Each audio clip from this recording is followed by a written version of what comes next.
Lump sum opportunity है जहां पे मार्केट 1 से 1.5% तक गिर चुका है और किन किन फंड्स में अपॉर्चुनिटी है ये देखना बहुत ज़रूरी होता है, क्योंकि जो लोग कहते हैं कि मार्केट गिर गया और पैसा डाल दो, तो अगर आप आंख बंद करके पैसा डाल दोगे तो बेनिफिट उतना नहीं मिलेगा जितना कि आपको ये चेक करके मिल जाएगा कि कौन से फंड में ज़्यादा गिरावट मिली है और कौन से फंड में ज़्यादा गिरावट नहीं मिली है।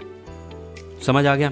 तो अब यहाँ पे चेकआउट करेंगे कि किन फंड के अंदर ज़्यादा गिरावट है और ये बेस्ट म्यूचुअल फंड्स होंगे जो आपको लमसम कैटेगरी में मिलेंगे 2024 के अंदर। और आप इसको रफली इस पोर्टफोलियो को अगर कंप्लीटली नया बना रहे हो लमसम को और बार बार आप लमसम करना चाहते हैं तो आपको 3 फंड बताऊंगा लमसम के लिए जो आप अगले 3 सालों के लिए बहुत आराम से रख सकते हैं, क्योंकि लमसम वाले म्यूचुअल फंड्स का स्टैंडर्ड डिविएशन ज़्यादा होता है जिसके अंदर वो ज़्यादा उथल पुथल मचाते हैं और ज़्यादा नीचे गिरते हैं, जिसलिए हमें ज़्यादा अपॉर्चुनिटीज़ मिलती हैं और वो चढ़ते भी फिर ऊपर हैं। तो इस जो अप एंड डाउन्स का ना ये बेनिफिट हम उठाते हैं। इनके अंदर हम लमसम SIP इसलिए नहीं करते क्योंकि बहुत ज़्यादा फ्लक्चुएट करता है और लमसम SIP में स्टेबिलिटी हमें ज़्यादा चाहिए होती है, तो इसलिए लो स्टैंडर्ड डिविएशन वहाँ पर काम करेगा और यहाँ पर करेगा ज़्यादा स्टैंडर्ड डिविएशन काम। तो चलिए देखते हैं सबसे पहला फंड कौन सा है। मैं आपको बहुत सारे फंड दिखाऊंगा लेकिन वीडियो के अंदर 3 फंड ऐसे बोलूँगा जो आपको डेफिनेटली काम आएंगे इन फ्यूचर। ठीक है, सबसे पहले निप्पॉन इंडिया का लार्ज कैप फंड। क्या ये पहला फंड है? गिरा तो ये बहुत ज़्यादा है, 1.29 तक गिर गया है लास्ट 1 मंथ में कैटेगरी एवरेज से नीचे चलता हुआ। ठीक है, तो कैटेगरी एवरेज से नीचे चल रहा है लेकिन ड्रॉप है, तो क्या लेना चाहिए? मेरे हिसाब से अभी के लिए आप इसको इग्नोर मार सकते हैं। ठीक है, दूसरी तरफ ICICI प्रूडेंशियल ब्लू चिप ये ऊपर नीचे होता रहता है, बेटर रिटर्न्स दिए हैं निप्पॉन से और गिरा कितना है 1.13। और थर्ड नंबर पे है DSP का निफ्टी नेक्स्ट निफ्टी 50। तो ये नेक्स्ट जो 50 है वो आप कोई भी रख सकते हैं, ज़रूरी नहीं है DSP का होना चाहिए, लेकिन ये मार्केट को हल्का हल्का बीट भी करता आया है कैटेगरी एवरेज को और साथ ही साथ रिटर्न्स भी देता आया है और गिरा भी है अभी मार्केट में 1.35 तक। तो मेरे हिसाब से जो ये नेक्स्ट 50 है, कोई भी नेक्स्ट 50 हो, ये आपका पहला फंड बन गया। ठीक है, अब आपने पोर्टफोलियो में 3 फंड ऐड कर लिए। लास्ट में पोर्टफोलियो कैसे बनाना है वो देख के जाना। सिर्फ फंड के नाम सुनने हैं तो ये पहला फंड रहा, 2 और बता देता हूँ, खत्म आपके लिए वीडियो। लेकिन अगर आप सच में पोर्टफोलियो बना के रिटर्न जनरेट करना चाहते हैं, आगे की लमसम अपॉर्चुनिटीज़ का फायदा उठाना चाहते हैं, कैसे होगा वो मैं बताता हूँ।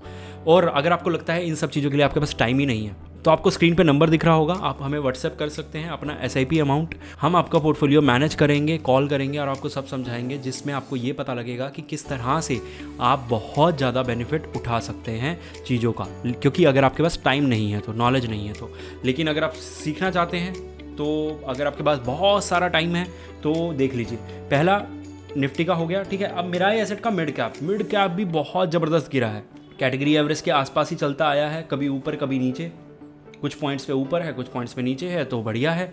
ठीक है, मेरे हिसाब से ये सेकंड म्यूचुअल फंड भी हो सकता है। अभी फाइनल करने से पहले और मिड कैप देखेंगे।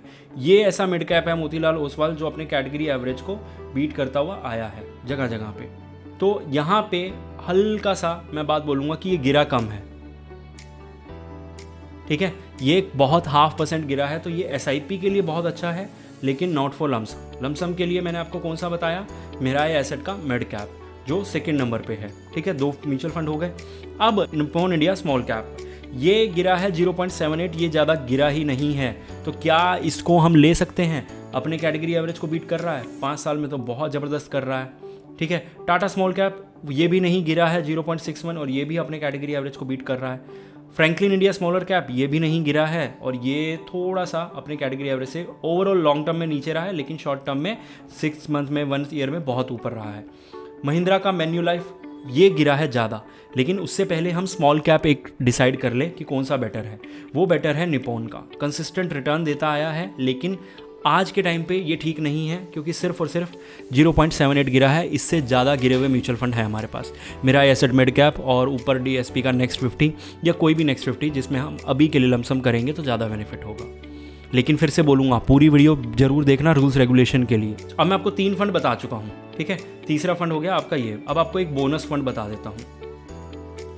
बोनस फंड है महिंद्रा का मैन्युलाइफ का मल्टी कैप, कैटेगरी एवरेज को बहुत अच्छे से बीट करता हुआ आया है।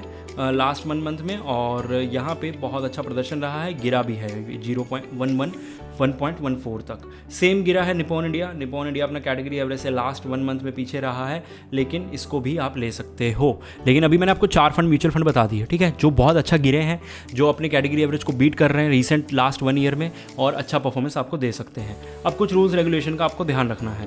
पहली चीज़, आपके पास टोटल नंबर ऑफ फंड्स, अगर आपका पोर्टफोलियो 70 लाख रुपए से छोटा है तो आपके पास 6 या 5 से 7 से फंड ज़्यादा नहीं होने चाहिए।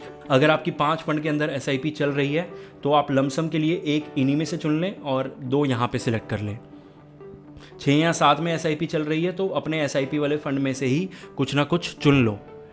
लार्ज कैप ज़्यादा गिरा है, मिड कैप ज़्यादा गिरा है, तो आपके पास लार्ज और मिड कैप तो होगा ही, तो उसके अंदर लमसम डाल सकते हो। पहला रूल तो ये हो गया। तो ज़रूरी नहीं है आपको ऊपर वाले म्यूचुअल फंड सिलेक्ट करने हैं। ओके, सेकंड चीज़, आपको बॉटम नहीं ढूंढना है। आपने ले लिया, ये बेमतलब का ड्रॉप था, ये रिकवरी जल्दी कर लेगा तो आपको 1-1.5-2% का ज़्यादा बेनिफिट हो जाएगा। बड़े बड़े बॉटम ढूंढने बैठोगे तो वेट ही करते रह जाओगे। समझ आ गया?